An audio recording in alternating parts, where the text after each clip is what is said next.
Hey guys, back once again. This is part two of my top 25 movies. I'm going to go ahead and start out kind of quick trying to get this. This is going to be 19 through 11, so I'm going to do this in three parts. So this is the second part. Okay, so starting out at number 19 is Watchmen, directed by Zack Snyder. It's got a whole lot of people in here that I can't really remember. Jackie Earle Haley is um, the Rorschach guy. That's it. Like I said, there's a lot of people in this movie. Patrick Wilson, is that his name? The guy in The Conjuring, he's in this movie too. And it goes on and on and on and on. Jackie Earle Haley, I've already said that. Jeffrey Dean Morgan. I can see the thing with the three names. It really confuses me a lot of times. That guy's up for playing Batman. Maybe I can see it. Anyway, let's talk about Watchmen.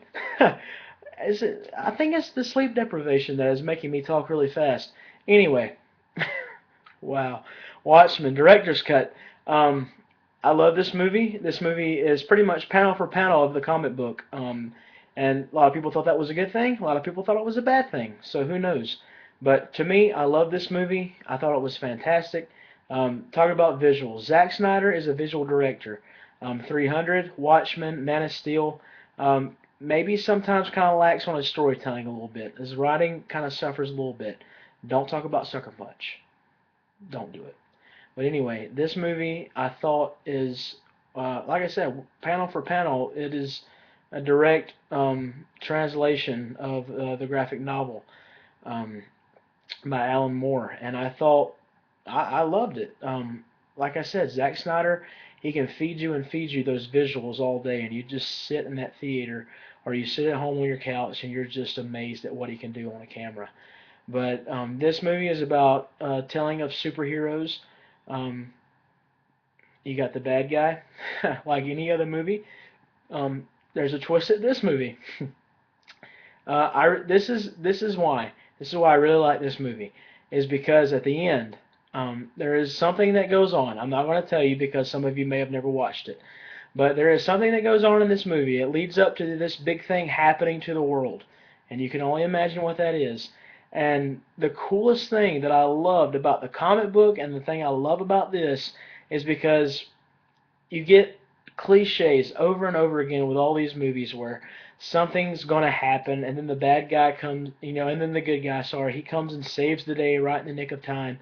But the coolest thing about this is I may spoil the ending for you guys.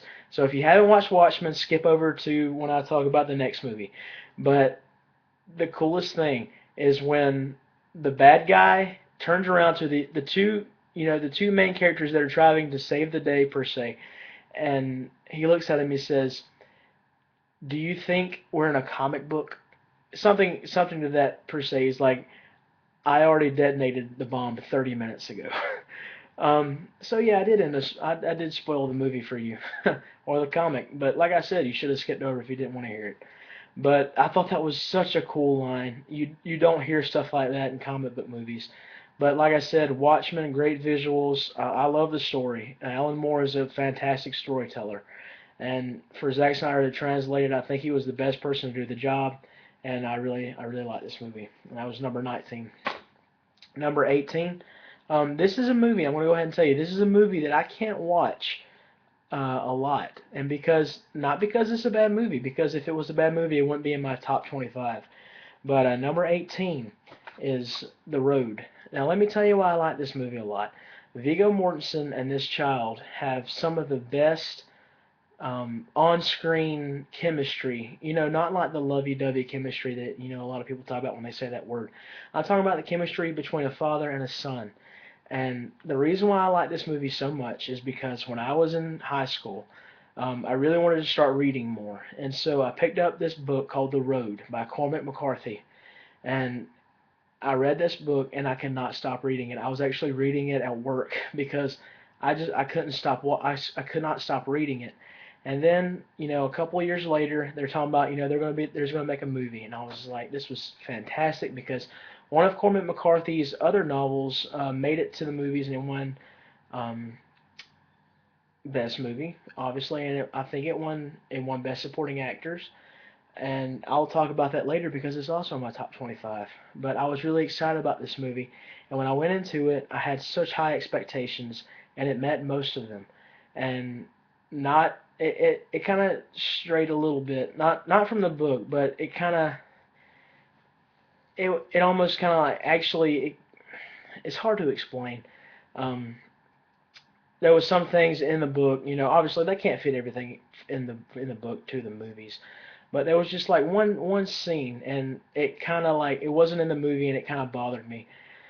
But anyways, just besides that one fact, the reason why I can't watch this movie over and over again is because it is such a sad movie. I'm not going to spoil it, but it's pretty much the story is just about this father and son. You don't know their names.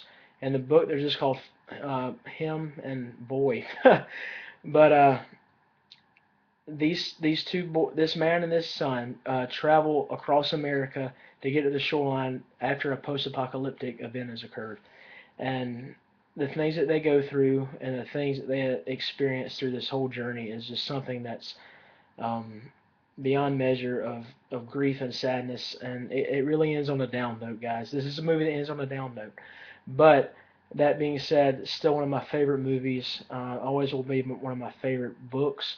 Cormac McCarthy is probably the greatest writer in American history right now. I'm really looking forward to The Counselor. He wrote that. That was his first screenplay, but he mainly writes in books. But I would recommend reading the book and then reading this movie, or vice versa, because it's something that you definitely do not want to miss out on. So The Road. Number 17. It should be. Wow, I really talked about that for a long time. Number 17.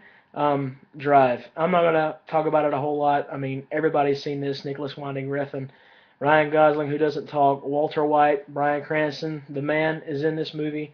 Great visuals. It's not an action movie. It's a Quentin Tarantino-ish movie. And you'll hear me say that a lot if you don't know me. I'm a Quentin Tarantino fan. But you can definitely tell that Nicholas Winding Refn, he is a prodigy child of Tarantino from this movie. So if you haven't seen Drive, check it out. Recommend it. 16, we'll say that. Now this is something that people are not gonna like. If you're not into this type of stuff, you're not gonna like it. But I didn't know if I was gonna be, but I went into it and I was highly surprised how much I loved this movie. And that is The Artist. It won Best Actor, it won Best Director, and it won Best Picture. Obviously, it won 5 Oscars. This is a silent movie. It is a black and white movie.